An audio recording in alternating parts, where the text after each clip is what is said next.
Take a deep breath in.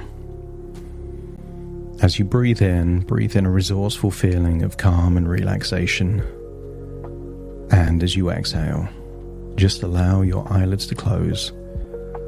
And as they close, feel yourself drifting into a state of calm and relaxation.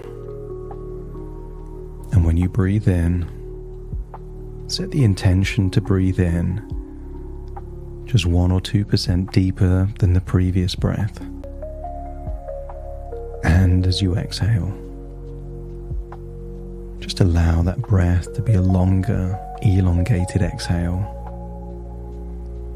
As you notice, the deeper you breathe in, the longer you breathe out. And the deeper your breath, the more tension is released in that outward breath. And just start to release any tension in your forehead, around your jaw, neck and shoulders. That's it.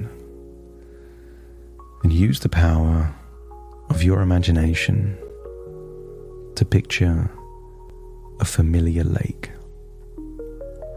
In fact, imagine being a bird flying over incredible countryside towards that lake. And from that high perspective, imagine seeing the outline of mountains and forests and see that lake. But imagine seeing the lake on a windy day as you start flying down towards a wooden dock. And as you touch down on the wooden dock, feel like you're touching down as you are, taking that first-person perspective, breathing in that fresh air, and realizing that fresh air is all you need. Breathe in that fresh air and feel like you're letting go of limitations and dependency. Feel it leave your body as you breathe out. And see the surface of the lake with choppy water and allow it to mirror feelings of unsettledness.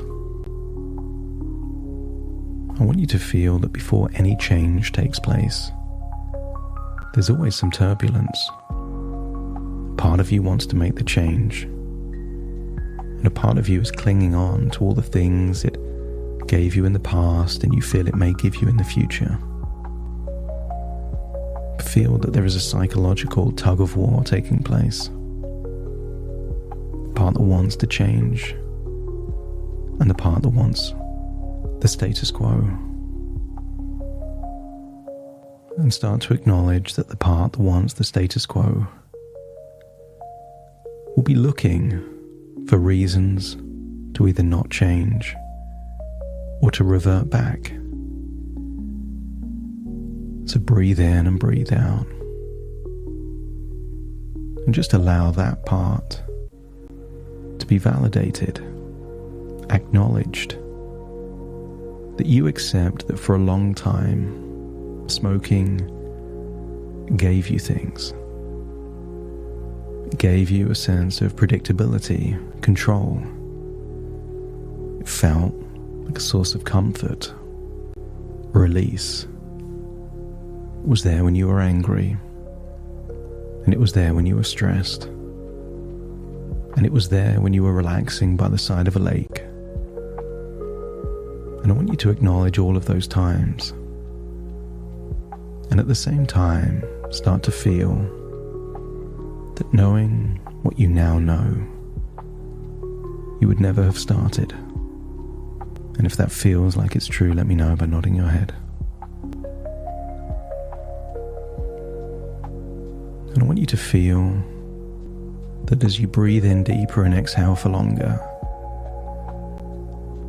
that the turbulent waters of the lake are starting to calm. The waves get smaller and start to feel that the lake is becoming still. As your mind quietens, the lake becomes calm. And I want you to feel that you've been holding on to a belief for many years now that you need nicotine. And the truth is, you don't. You just wanted it. And sometimes you wanted it so bad that an argument was all it took to go back. And I want you to consider a future where you want nicotine more than you want a life without it. So imagine floating up over that lake, and let's go forward in time 1 year. 1 year of going through the motions, of trying and reverting back, sometimes vaping, sometimes smoking. That nicotine is that familiar friend. And I want you to think of a friend that you used to have in your childhood. It was a great friend, good times. But as you got older, that good friend was no longer a good friend. That the friend was taking more than it was giving. That it wasn't good times anymore. Just a sense of familiarity and false loyalty. As you consider the idea that nicotine has become that the feelings of desire are now just habitual feelings of familiarity. So observe that future version of yourself, perhaps for 2 or 3 years. And observe yourself looking into a bathroom mirror as you notice a tooth has become wobbly. And just feel yourself wobbling that tooth. And it's not long before a few days go by and that tooth falls out. And just observe. This is the first of perhaps many teeth. That nicotine could lead to gum disease getting worse, and then go forward in time. See that version of you that is justifying it all. You found a good dentist with implants. Nobody knows, but you know. See it going on. Receding gum line. Find yourself smiling differently to hide what you know is there, but not everyone else does. The bleeding increases. And maybe go forward to a time where many more implants are needed, or even dentures. I want you to go forwards in time. Perhaps see yourself with a young child. I want you to get a sense that even a new child isn't enough to make a change. Not because you need nicotine, you just want it. And see that go on. And I want you to imagine your child is perhaps 7, 8 or 9, and the first major health issue happens. Maybe a mild heart attack, a small stroke, and even that isn't enough to become the point of threshold. And you continue. Maybe vaping, maybe smoking. You brush it off, you justify it. Observe as you see that future. You become older. The child becomes older. But this time it isn't a mild scare. It's a major one. But I want you to take the perspective not of you being an observer. Take the perspective of your child, maybe a teenager at this point, witnessing a major health issue, maybe coughing up blood, maybe a stroke, maybe a heart attack. Experience their pain. Experience their sadness. I want you to get a sense that you're observing yourself, maybe recovering some kind of hospital. I want you to hear the doctors say that you will recover, but there's certain limitations now. Maybe you need a pacemaker, or maybe a wheelchair. And at the point where you are now in a state of recovery, but with those limitations, take on a first-person perspective. Maybe in the chair with the pacemaker. And I want you to allow that anger to grow. You're not angry at anyone else. You're angry at yourself.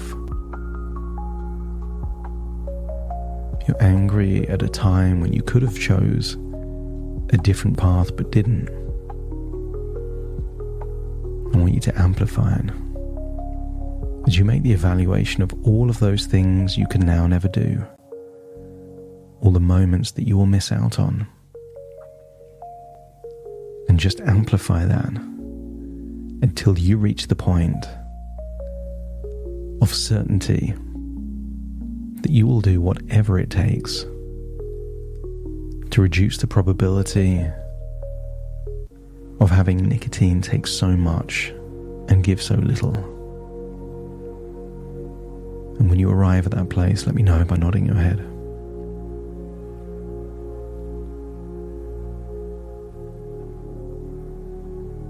That's it. And I want you to feel in that moment of anger, of a desire to do anything to avoid it, to float up out of your body and go back to that dock by the side of the lake, where you start to see nicotine as a trap, as a familiar saboteur, as something that seems harmless but comes at a price.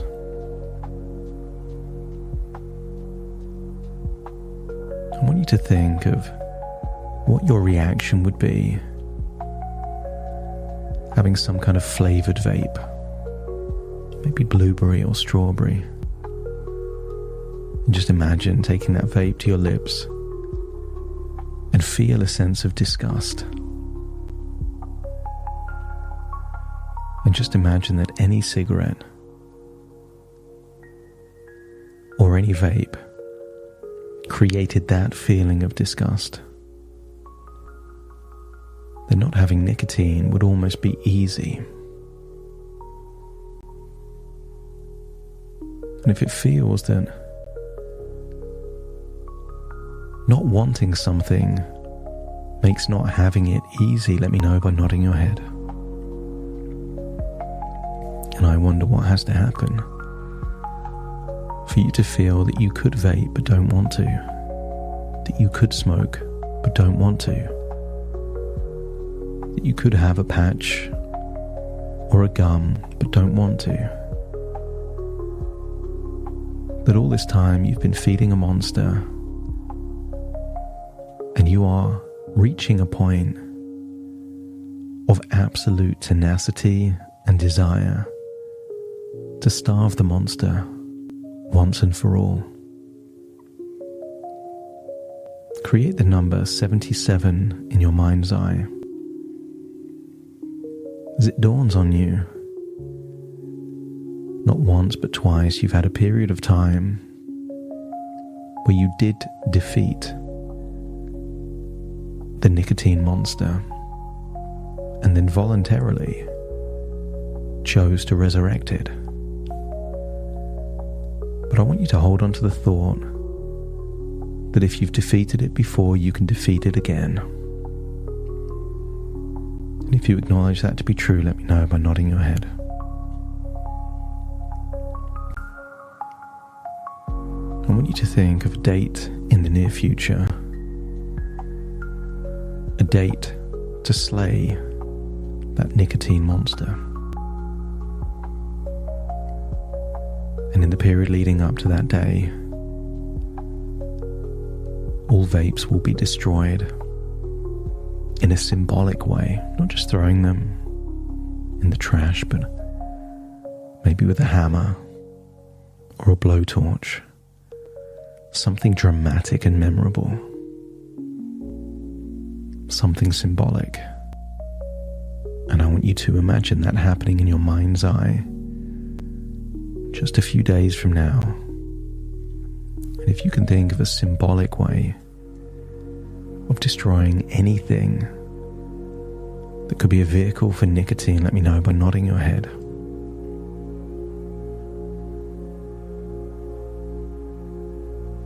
And I want you to step into that thought.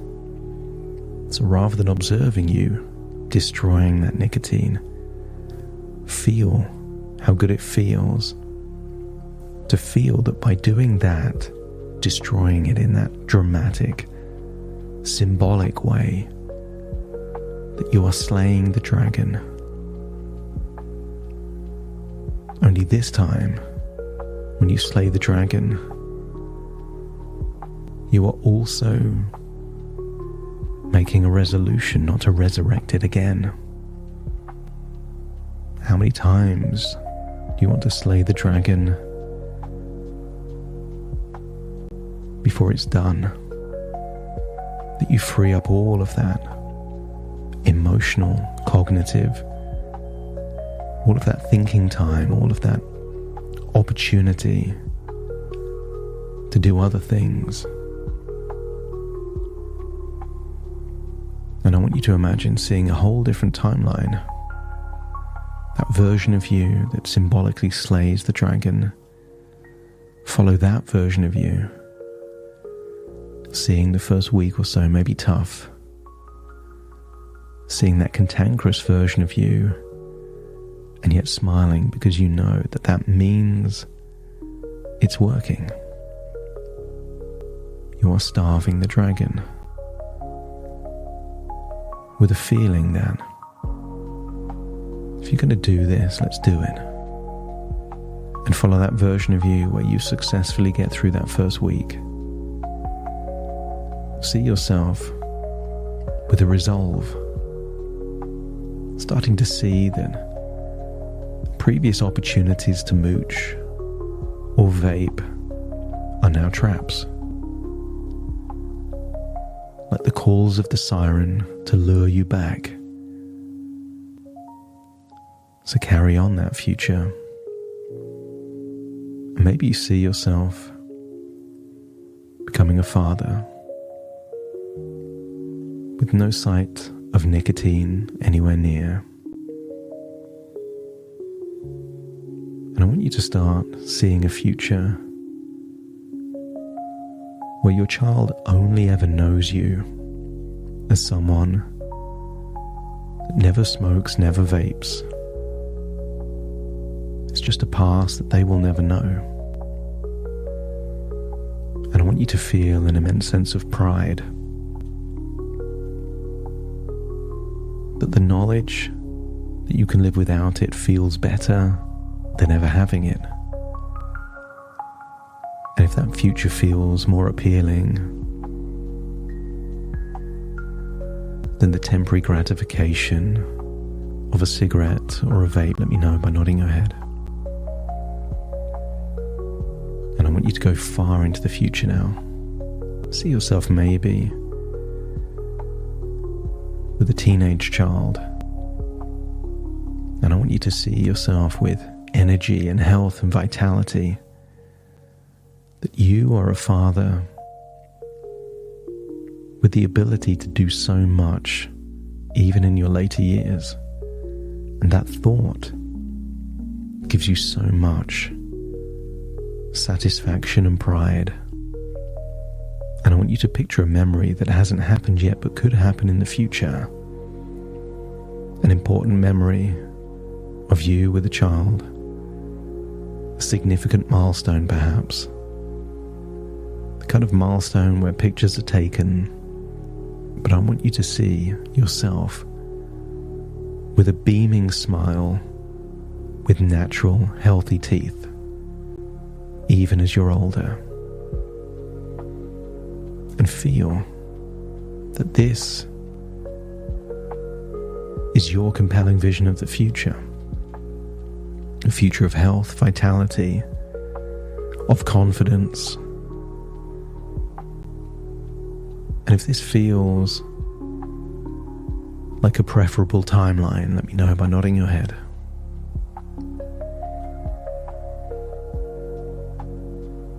And then go back to that dock, looking out at that still lake, and feel that all of this is a choice. I want you to imagine this is no longer about the false belief of needing it, because your own experiences prove that you don't. The only question is, how badly do you want it? And is the price worth the payoff? So allow a seed to be planted deep in your unconscious mind, that the next few days will lead to a choice. A choice of continuing on the journey of trying and failing, or a choice to symbolically slay the dragon of nicotine once and for all. It's time to breathe in and breathe out and feel like you're returning to the present moment with a sense of resolve that you're just days away from a life-changing decision. So breathe in through your nose and out through your nose. Wiggle your fingers and wiggle your toes as I count from 1 to 10 to awaken you. Starting to count. 1, 2, 3, waking up. 4, 5, 6, more alert. 7, 8, open your eyes, open your eyes. 9, 10, wide awake, wide awake, wide awake.